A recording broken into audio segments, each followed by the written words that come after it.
Salter, a game developer on Roblox known for the game Project Delta. But what about his past?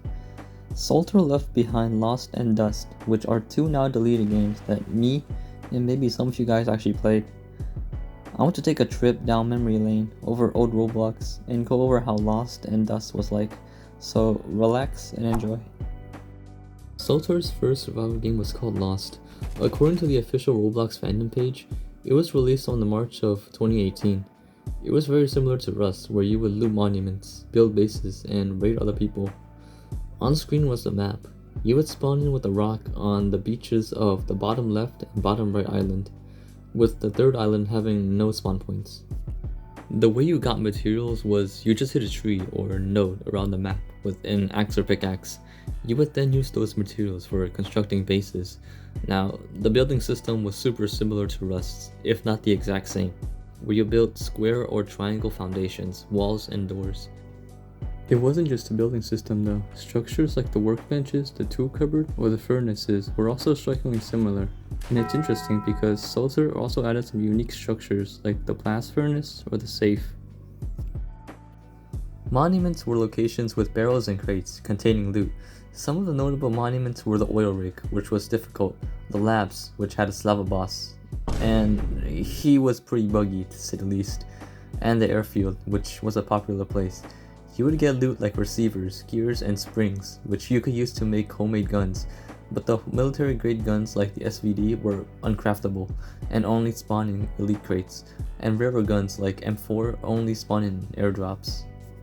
Some of the other weapons were directly copied from Rust, like the SAR, the DB, and the crossbow. Some unique guns though were the Mosin, the SVD, and the AK, which wasn't like Rust's AK at all.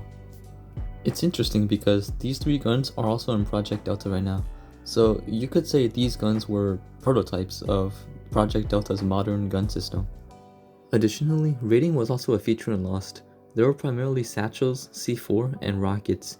It followed the standard Rust mechanic where you just used a boom on a base and tried to destroy their TC with either an offline or online raid. Apart from building in PvP, there were also deers around the map, which you could hunt for food. I don't have any footage, but they were really buggy. There were also features like the red and green card, which opened the bunker at the tunnel in the middle of the map, and the bunker at airfield. Another cool feature were the boats, which were also a little buggy. I remember they made a definite explosion when destroyed. Finally, here's some screenshots my friends have of our Lost gameplay. Overall, Lost was a game I cherished as a kid. I played with my friends in middle school during COVID, and all of us would just have a Zoom class in the background while playing. It was definitely the vibe back then. It wasn't even about the loot. It was more about spending time together, online, during the pandemic.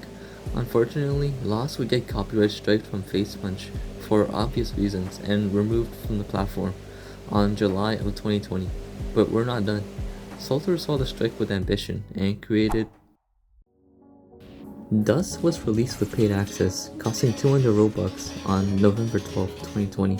You get a Wastelander badge if you bought the game in pre-alpha, and a Wastelander Open pre-alpha badge if you played after that.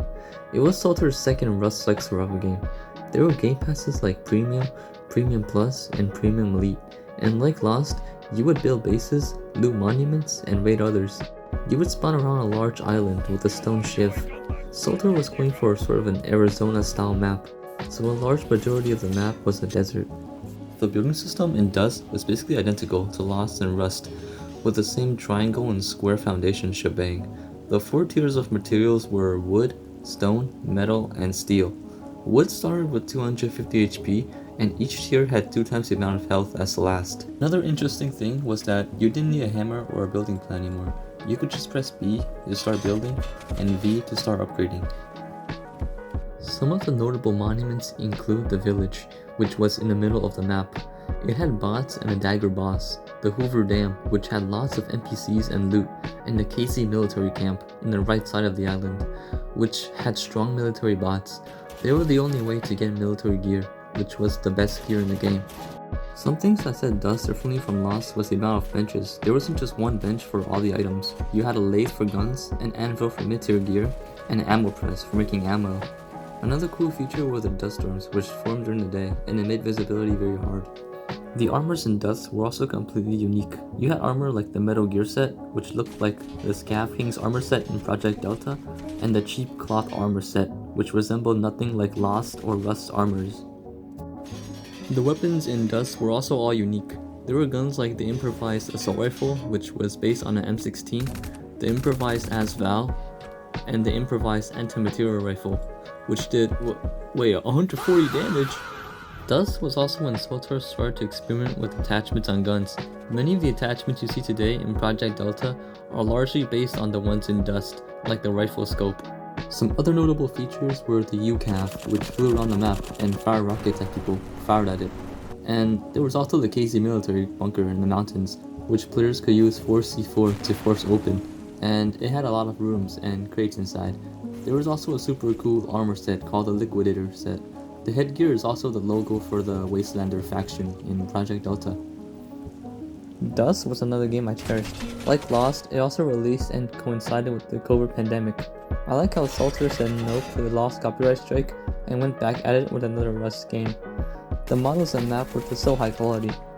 And I think surviving in the Arizona was a super cool concept. Dust was sort of a testing bed for the modern gun system in Project Delta, like the attachments, as mentioned earlier. There's just so many similarities between Dust and Project Delta, and it's cool to have sort of grown up with Salter and see how he improved as a developer and experience his creations on Roblox firsthand. I wanted to make this video to quickly go over the past, as these two games are literally a part of my childhood at this point. I played both these games in my 3 years of middle school, and it's something I will never forget. Salter is currently working on Project Delta and Frontier 2086, which is apparently going to be another building survival PvP game. But it's still in dev, so we will have to wait and see. That's it, and thanks for watching.